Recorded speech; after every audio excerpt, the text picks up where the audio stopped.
Fa uns anys, un grup de científics va descobrir per casualitat un nou pigment blau. Estava fet d'oxigen, manganès, indi i itri. Potser estàs mirant la pantalla i pensant però quina tonteria, si aquí ja són tots els colors.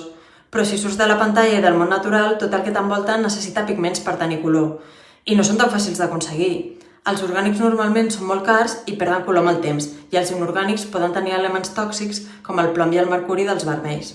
Els blaus són especialment difícils d'aconseguir perquè són molt inestables. De fet, fins aquest feia 200 anys que no es descobria un nou. Aquest, a més d'estable, és altament reflector.